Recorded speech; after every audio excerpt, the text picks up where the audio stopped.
सच्चिदानंद भगवान की, सनातन धर्म की, गौ माता की, भारत माता की, गंगा माता की, सब माताओं की।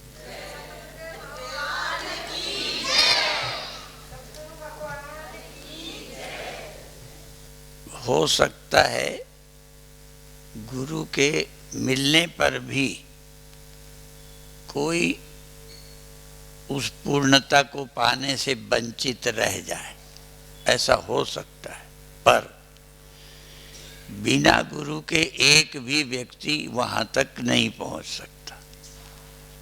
और गुरु का मतलब ये है जो वहां पहुंचे हुए हैं। एक लाइन कभी कभी हम लोग सुनते हैं, गाते भी हैं, जो पहुंचे हुए संत जन है उनसे पूछो मग की बातें। रास्ते की बात भी उससे पूछो जो पहुंच चुके। जो अभी रास्ते में है वो रास्ता उसी का पता नहीं कि अभी पहुंचेगा कि नहीं। तो जो पहुंचे हुए संत जन हैं उनसे पूछो मग की बातें। जो 12 बाट बीच में है वो लक्ष्य बताना क्या जाने। इसलिए पहुंचे हुए, अपहुंचे का मतलब जैसे आप जहाँ जाना है पहुंच चुके हो, कहीं भी वहाँ छोड़ो।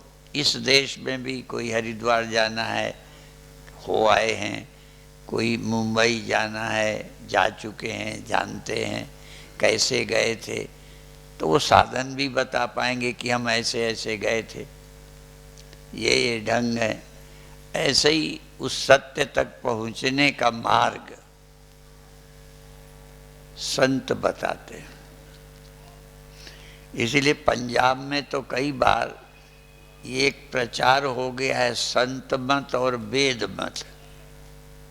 वैसे दो नहीं है, पर वेद मत वाले जब पहुंच जाते हैं वो संत हैं। इसलिए संत जो बताते हैं वो वेद की ही बात है।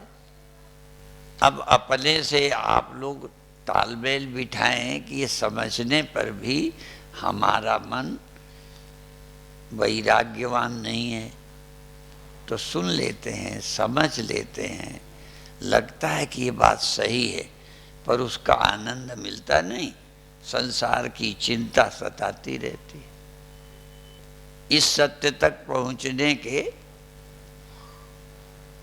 कई मार्गों में एक मार्ग ये भी है, लय चिंतन।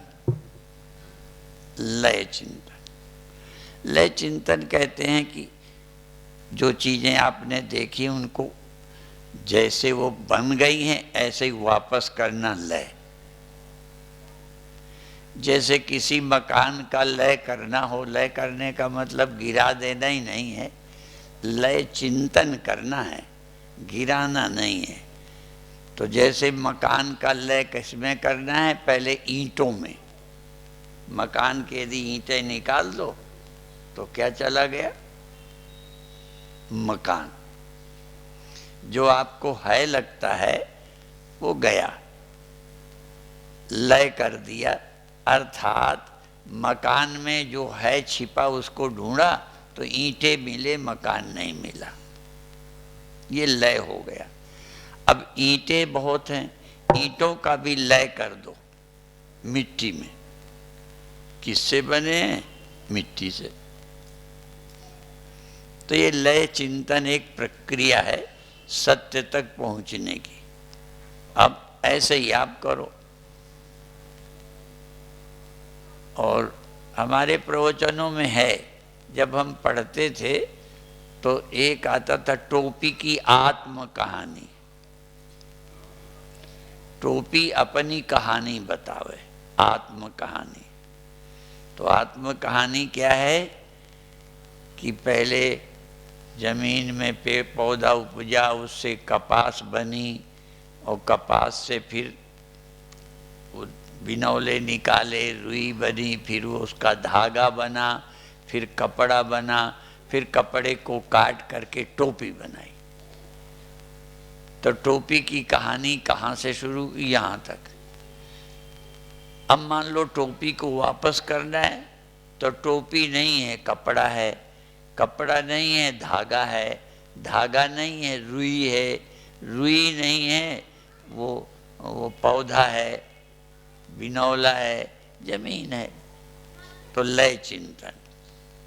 तो ऐसे ही अपनी कहानी, जैसे आत्म कहानी की जगह ऐसे अपनी कहानी, हम क्या थे, कैसे आदमी बन गए, और अभी भी कब आप कितनी देर तक आप अपनी समझ में, क्योंकि ऐसा कोई नहीं है जिसके पास समझ बिल्कुल नहीं।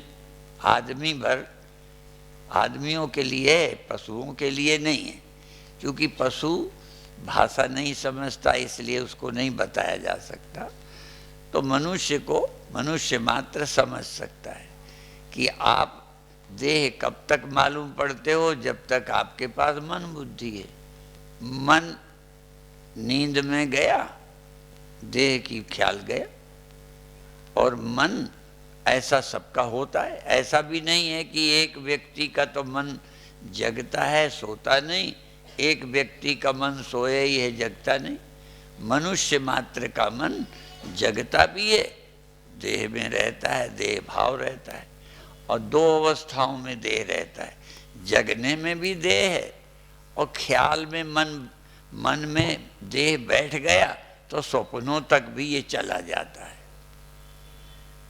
उसके और आगे देह नहीं जाता, उसके आगे मन भी खो जाता है। भाई इतनी यात्रा है हमारी। मन लीन हो गया, मन आया स्वप्न, मन आया जगत। बस इन्हीं तीन अवस्थाओं में हमारा ध्यान रहता है। इन्हीं में विचार करना है हम कौन है। अभी सुन रहे थे न, प्राप्त की प्राप्ति, उदाहरण कितने हो। और मछली की, हिरन की ये कहानियां बहुत प्रचलित हैं। मृग के नाभि बसे कस्तूरी, मृग के नाभि में कस्तूरी रहती है। पहले हमने देखा था, बेचने वाले आते थे, बहुत महकती है। वो एक सुपारी जैसी गांठ होती है, कुछ रोमे जैसे रहते। तो मृग के नाभि बसे कस्तूरी, और बन बन फिरत उदासी है, पानी में मीन पियासी है। वो सूंघता हुआ घास में फिरता है। और कभी कभी जब मन एकाग्र होता है तो उसको सुगंध मालूम पड़ती है। फिर ऐसे ही हमारा मन हिरन की तरह सुख को ढूंढता फिरता रहता है। वो सुगंध, हम सुख को ढूंढते हैं। कभी कहीं कभी कहीं कभी कहीं एकाग्र मन होता है तो मालूम पड़ता है। मन की एकाग्रता के कारण सुख की अनुभूति होती है। और जब मन फिर चंचल हो जाता है, फिर सुख की अनुभूति खो जाती है। ऐसे ही एक दृष्टांत हमारे प्रवचनों में है। एक राज परिवार था, उसका हार खो गया, रानी का हार खो गया। अब रानी बहुत बेचैन। अब राजा ने सोचा इसे कैसे करें।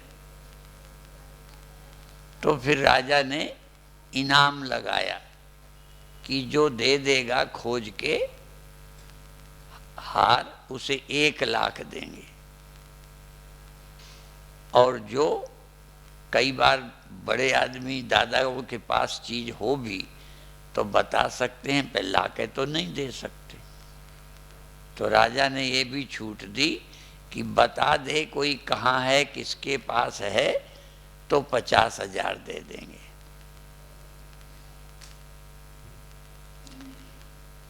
अब लोग इनाम के लिए ढूंढते रहे। कई को तो पता ही नहीं चला। एक आदमी को पता चला कि ये तालाब में पड़ा है। तालाब में उसे दिखाई पड़ा, पानी थिर में, साफ पानी में नजर आया। तो उसने सोचा मैं ला के दे दूंगा तो मुझे 1 लाख मिलेगा। वो डुबकी लगाई, ढूंढा, फिर आया, मिला नहीं, फिर देखा, फिर दिखा तो फिर कूद गया, फिर ढूंढा, सोचता था कि 1 लाख मिल जाए। तो जब नहीं पकड़ में आया हार, तो वो जाके कहता मैं दिखा सकता हूँ, ला के तो नहीं दे सकता, 50,000 दूँ।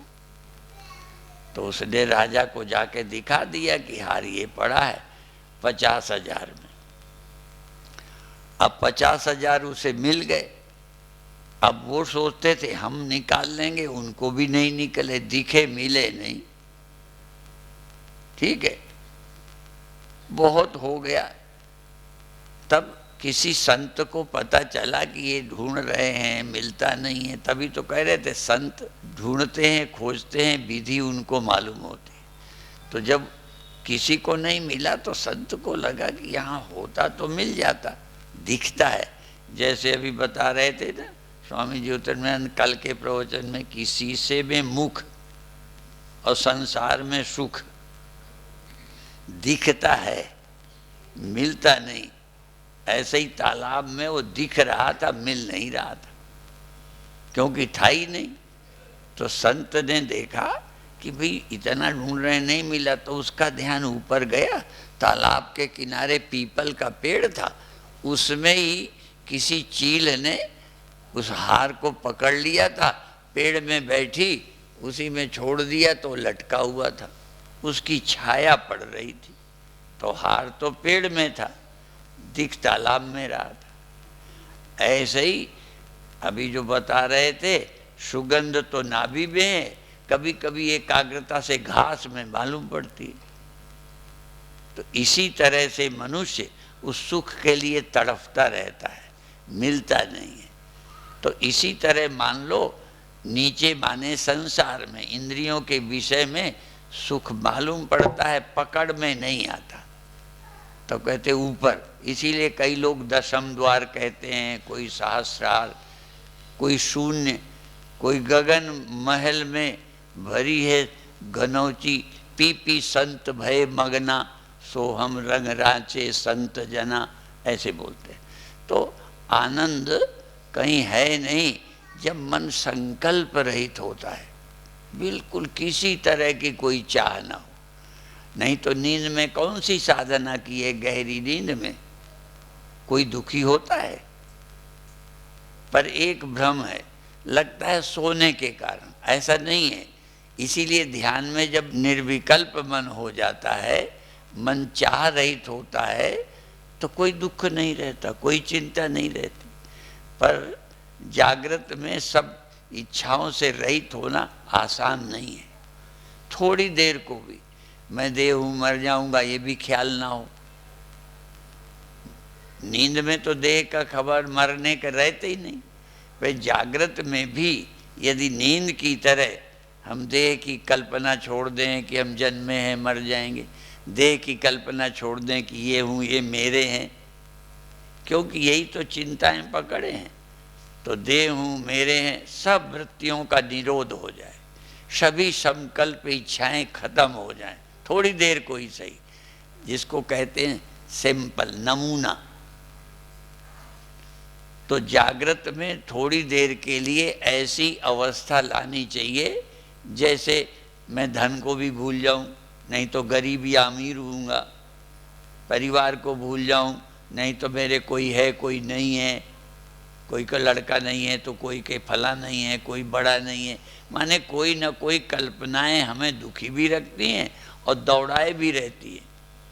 हमें बड़े में सुख दिखता है तो हम बड़े होने में लग गए, भले हम उसको भी सुखी है नहीं, पर हमें तो लगता है, तो हम इसी में लगे रहते। इसलिए ध्यान करना, थोड़ी देर संकल्प रहित होना या थोड़ी देर मन रहित होना। मन रहित होना, संकल्प रहित होना एक ही बात है। मन नहीं है तो चाह गई, और इसीलिए कहते चाह गई चिंता मिटी, मन हुआ बेपरवाह। फिर ध्यान की भी जरूरत नहीं रहेगी जब इस तरह मन हो जाए, पर बड़ा मुश्किल है। अच्छा होते हुए कठिन बहुत है। कई बार परीक्षा में बच्चे कठिन सब्जेक्ट नहीं लेते, लाभ भी है, सफलता का है, तो नहीं लेते। और कई लोग कहते हैं चाहे कितना कठिन हो, यदि ये लाभदायी है तो यही हम विषय लेंगे। तो इसी तरह से ये ज्ञान का मार्ग थोड़ा कठिन है, इसमें वैराग्य है, विवेक चाहिए, और विवेक वैराग्य सठ संपत्ति में मुमुक्षुता, ये वेदांत सुनने के लिए इतना साधन है। अभी हम लोग तो यूं सुना चलते हैं, क्योंकि क्या करें और कुछ तो हमें आता नहीं, लेकिन ग्रंथ ये कहते हैं ये कथा सुनने का पात्र कौन है, कि जिसको विवेक हो, जिसको वैराग्य हो, जिसको सत संपत्ति हो, जिसको मोक्ष की इच्छा हो। ये चार साधन हो तो मोक्ष की, तो इस कथा को सुने। लो अब हम तो बिना जाने सुनाए जा रहे हैं।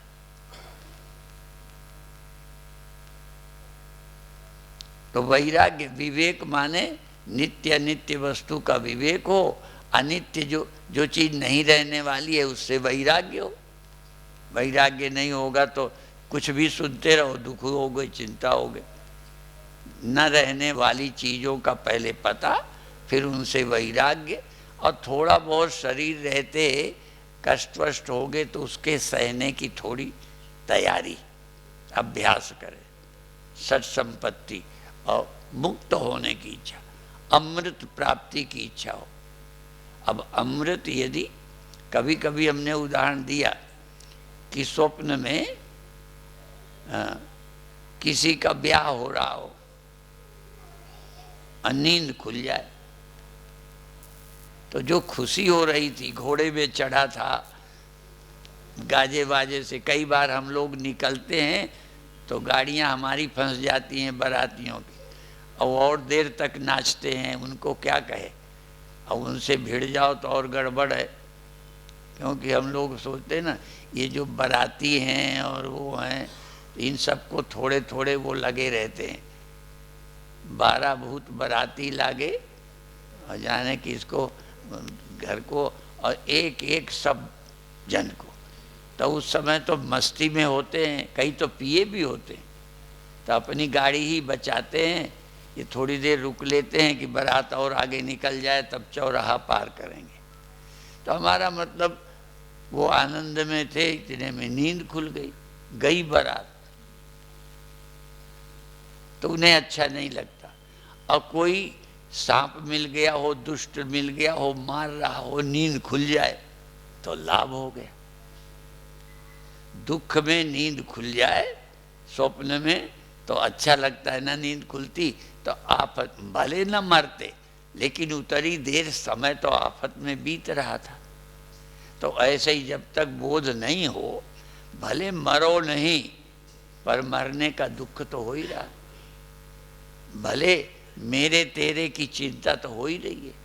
अब ये जागते जीते यदि मेरा तेरा और मैं मेरा और देह मैं, ये सब कल्पनाएं चली जाएं, अपना चित स्वरूप ब्रह्म यदि पता चल जाए तो मुक्त हो गए। तो ये सुनाने के बाद भी सबको कहाँ शांति मिलती। इसीलिए जाने अनजाने ब्रह्म ज्ञान का बहुत है महत्व, पर उसका लाभ लोगों को नहीं मिलता। लाभ मिलता है अनुष्ठान का। जब का किसी को रोग है, अनुष्ठान किया, रोग ठीक हो गया। किसी का काम नहीं चलता, अनुष्ठान किया, काम चलने लगा। किसी को संतान नहीं होती, कोई मंत्र बताया गया, जाप किया, संतान हो गई। ऐसे ही जो भी कोई कामना दुख दे रही थी, अनुष्ठान बताया। तुम कहो ब्रह्म हो, शादी आदि क्या है, पत्नी क्या है, बेटा क्या है, मेरा तेरा क्या है, तो सब ख्याल है। तो ये वेदांत है तो सुखी करने वाला, पर इतना कहाँ विवेक है, कहाँ वैराग्य है कि हम वेदांत का लाभ ले लें। वेदांत का लाभ लेना, वेदांत से ऊंची कोई विद्या मुक्त करने वाली नहीं है, पर इतनी ऊंची विद्या का लाभ लेने वाले भी लोग नहीं हैं। लाभ लेना कोई खेल है? अब देह में नहीं, मेरा कोई है ही नहीं, बताओ क्या चिंता रहेगी? कौन मरेगा? क्या है मेरा? क्या लुट जाऊंगा? क्या कमी है? पर ज्ञान का लाभ लेना सबसे कठिन है। और लाभ, बीमार है, डॉक्टर ने बचा लिया, लो काम नहीं चल रहा था, मंत्र जप हुआ, काम चल गया, खुश। और जिसने बताया वो भी हमें भगवान लगने लगा। इसलिए लौकिक कामना की पूर्ति, तभी तो गीता में कह दिया 4 तरह के लोग हैं, आर्त, जिज्ञासु, अर्थार्थी, ज्ञानी च भरतर सब। भगवान को ज्ञानी बहुत अच्छे लगते हैं सब। ज्ञानी तो मेरी ही आत्मा है, मेरी ही तरह है ज्ञानी, भगवान कहते हैं। पर आर्त, जिज्ञासु, अर्थार्थी, संसार की आर्त हैं, उनको वो भी भगवान से प्रार्थना करते हैं, पूरी हो गई। मंदिर आते हैं, अब यहाँ लोग मंदिर आते हैं, 2 तरह के लोग आते हैं। कई तो हम बैठे हों तो हमें भी हाथ जोड़ लेते हैं, है? आए भगवान को नमस्कार किया, दर्शन किया, गए।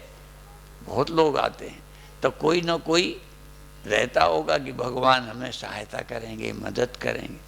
पर हम लोग क्या कहते हैं, कितनी मदद कर दें बिना ज्ञान के, आज नहीं कल मरना पड़ेगा। कितने डॉक्टर आपके काम आए जी जान लगाने पर, आज नहीं कल। माने और सारे साधन थोड़े दिन लाभ पहुंचाएंगे, परिवार भी और भी, तो कभी ना कभी तो ये फिर वही होगा। इसलिए अंतिम जो इलाज है वो आत्मज्ञान ही है। पर आत्मज्ञान के अधिकारी नहीं मिलते, पात्र किसको दें आत्मज्ञान? पर हम तो और कुछ आता नहीं, इसलिए आत्मज्ञान ही की कथा सुनाते, चाहे तुम्हें लाभ हो और चाहे ना हो, क्या करें। और हमको चूंकि थोड़ा बहुत फायदा उसी से मिला है, अभी भी कई बार गड़बड़ होता है, भय चिंता आई जाती है, तो फिर क्या करते हैं, वही दवा दोबारा खा लेते हैं। जैसे अंग्रेजी वाले, इतने घंटे बाद फिर दवा खा लो। तो ऐसे ही जब फिर देख आया, मेरा तेरा आ गया, आश्रम आ गया, ये वो आ ही जाता है। तो आ जाता है तो वो जो रोज सुना है, पढ़ा है, उसी का स्मरण करके उस दुख को हटा देते हैं। पर हम यही मुख्य है, मुख्य जो चिंता हटाने का है, ये देह है, मैं देह नहीं हूँ, ये मन है, ये मन मैं नहीं हूँ। तो मरना गया, मन में नहीं हूँ, चिंता गई। निर्विकल्प अहम निर्विकल्पो निराकार रूपो विभुत्वाच सर्वत्र सर्वेन्द्रियाणाम।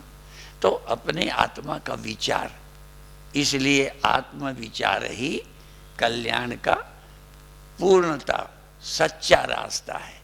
परंतु सबके लिए अभी नहीं है, तो पहले और उपाय कर लो। दुख से बचने का वरदान प्राप्त कर लो, पुत्र प्राप्त कर लो, धन प्राप्त कर लो, तब भी कोई न कोई चिंता, टेंशन बनी ही रहेगी। तो ये नहीं है कि हमें बिल्कुल नहीं होती, ठीक है, मैं इसलिए बताऊं, तुम भी ख्याल रखो। परंतु हम उपाय कौन करते हैं? जैसे डॉक्टर जवाब दे देंगे तो कौन सा उपाय करेंगे? देह हम नहीं है। अब मान लो बचने लायक कोई रहा ही नहीं बच सकता, तो हम भी उसको क्या करें? कोई कहेगा गुरुदेव को बुला दो, हम गए हैं अस्पताल में दर्शन देने ऐसे लोगों को, तो अब मान लो नहीं बच सकता, तो अब क्या कहें? तो हम तो यही कहेंगे, तू थोड़ा मरता है, ये देह है, तू देह नहीं है। लेकिन उस समय उसको इसका लाभ हो नहीं हो, चूंकि पहले से अभ्यास है नहीं, पहले सुना ही नहीं। तो तू आत्मा है, तू देह नहीं है, तू मन नहीं है, तेरा क्या है, मेरा तेरा ये माया मात्र है, तू तो चैतन्य आत्मा है। अब ये उपदेश मदालसा ने अपने बच्चों को छोटे में दिया, क्या है? बच्चों को दूध पिलाती है, खिलाती है और उपदेश देती है, शुद्धोसि बुद्धोसि निरंजनोसि संसार माया परिवर्जितोसि। संसार माया से तू रहित है, तू शुद्ध है, तू मुक्त है। अब ये सुनने से लगेगा मैं शुद्ध हूँ, मैं मुक्त हूँ, नहीं लगता, यही तो चक्कर है। इसलिए मन यदि पहले परमात्मा का भक्त रहा हो, पाप पुण्य को मानता रहा है, ये पाप पुण्य और सब ये है, और तू कौन है ये जान, तो पहले से अभ्यास हो तो याद दिला दे। मान लो मुझे ही मान लो मेरी ऐसी स्थिति हो थोड़ी, और उस समय कोई सुना दे। हाँ, कभी कभी मैं अपना प्रवचन, मैं झूठ नहीं बोलता, कभी कभी मैं अपना जो बहुत अच्छा प्रवचन हो अध्यात्म का वो लगा हो तो मैं सुनता हूँ। जैसे तुम मेरा सुनते हो ना, मैं अपना ही सुन लेता हूँ। क्यों? उस समय हमारा मन इधर उधर है, तो जब वो सुनेंगे तो वैसी वृत्ति बन जाएगी। ठीक है, तो अपना प्रवचन सुन के बहुत आनंद में डूब जाते हैं, जो कल्पना आई थी चली जाती है। परंतु कभी कभी जो देश हित में बोले हैं, कभी कभी नेताओं को फटकार दिया, कभी कभी कह दिया कि ऐसे लोगों को चौराहे पे जूते मारना चाहिए, ऐसा तक कहा है। अब वो प्रवचन लगा हो कभी ऐसे, तो लगता है बंद कर दो, क्योंकि वो एक समय की बात है। चुनाव चल रहे हैं, चुनाव में बोल गए फला को देना, उसको नहीं देना। अब कल वो दूसरी पार्टी वाले भी तो अपने ही हैं, तो उस समय तो अच्छा लगता है कि भाजपा को दो, फलाने को नहीं दो, बसपा को नहीं दो या सपा को नहीं दो। अब मान लो सपा वाले भी प्रवचन में बैठे हैं, कोई चुनाव है नहीं, अब वही प्रवचन कोई लगा देवे, ठीक है, तो अब वो सपा बसपा खत्म, वो चुनाव के दिन ठीक है। इसी तरह से कई बातें एक समय अच्छी लगती है, वेदांत ही है जो सदा सुनने लायक है। ये तो और परिस्थितियां, तो ये नहीं है कि वो हम नहीं सोचते, वो भी सोचते हैं, बोलते हैं। इस समय हम चाहते हैं कि भाजपा जीते। क्यों चाहते हैं? हम भाजपा के नहीं हैं, ये हिंदू समाज फिर गुलाम ना हो, ये हिंदू समाज पुनः पराधीनता में ना आ जाए, ऐसे लोगों के चक्कर में ना आ जाए, ऐसे लोग ज़्यादा ना हो जाएं, शासन करने लगे जो फिर मंदिर गिरावें, जो फिर धर्मांतरण करें, तो इसलिए ख्याल में आता है। परंतु इसलिए कुछ उपदेश कालिक हैं, कालिक किसी समय के लिए होते हैं और कुछ सदा के लिए। जैसे ये एक उदाहरण दे के ख़त्म करते, जैसे दवा 12 महीने खाते हो, अब भोजन रोज की आवश्यकता, और दवाइयाँ बीमार हो तो ऐसे ही कई प्रवचन परिस्थिति के लिए होते हैं, और कई प्रवचन सबके लिए सदा जरूरी हैं। जब चिंता हो, जब भय हो, जब कोई अज्ञानता से, तो स्वरूप का चिंतन, स्वरूप की कथा। इसलिए ये सदा लाभदायी है अध्यात्म, और बाकी तो परिस्थिति में सबकी जरूरत है, ठीक है। और ऐसे ही कई बार भोजन में भी थोड़ी, स्वस्थ आदमी को पूरा पेट भर खाओ, बीमार आदमी को थोड़ा, हाँ थोड़ा खुराक मिल जाए। और जानवरों को तो आप, हमारे यहाँ गाय हैं, यहाँ और जगह भी है, यहाँ भी है, पर आप देखो गाय यदि जानवर बीमार होता है तो खाना बंद कर देता है। देखो उसका मन नहीं करता, प्रकृति ने ऐसा बना दिया, खाने को मन नहीं करता, 2 दिन नहीं खाता, जुगाली नहीं करता। जब खाया नहीं, जुगाली नहीं किया, तो इसलिए ये ठीक हो गया, इसकी पहचान है, बिना डॉक्टर वो जुगाली करने लग जाए, चारा खाने लग जाए, ठीक, नहीं तो रख दो, खाएगा ही नहीं। पर हम लोग बीमारी में मन नहीं करता तो घर वाले खिला देते हैं, नहीं, अब घर वाले जानते नहीं है कि ऐसे में नहीं खिलाना। ऐसे कई भगत हमें ज़्यादा खिलाते हैं, जानते हो, ये भी क्रम है। एक समय खाने से शरीर बनेगा, एक समय खाना केवल थोड़ा, अब वो हजम तो करेगा नहीं शरीर। ज़्यादा खिलाओगे लोग तुम सोचते हो पहले जैसे खिलाने से ताकत बनती है, अब बूढ़ों को भी सोचते हो खिलाओ, और उनका ताकत तो क्या बनेगी, थोड़ी लूज मोशन हो गए, उल्टी हो गई तो जो बनती थी वो भी गई। तो एक ही गणित व्यवहार में नहीं चलता, वो देखना पड़ेगा। तो ये आपके लिए भी संदेश है, जो भी हमारी सेवा करते हैं वो भी। कई लोगों को लगता है खिला दो स्वामी जी, अरे ऐसे कैसे चलेगा। तो कमजोरी भी भोजन नहीं चाहते। हमारे एक महात्मा थे, नाम इस समय नहीं लेंगे, अब शरीर नहीं है उनका, नाम ले लें कोई हर्ज भी नहीं। बिना घी की रोटी नहीं खाते थे, कहीं जाए घी लिए ही रहते थे, एक बोतल में शुद्ध बढ़िया घी, ये वाला नहीं, तो थोड़ा लेके खाते रहते थे। अब बाद में क्या हुआ, हमने पूछा, कहते डॉक्टरों ने मना कर दिया है, अब घी बिल्कुल बंद है, ले नहीं सकते। तो जो आवश्यक है वो भी व्यर्थ हो जाता है। तो सदा एक जैसा गणित व्यवहार में नहीं है, परमार्थ तो सदा एक जैसा है, पर व्यवहार में सब कुछ बदलता रहता है।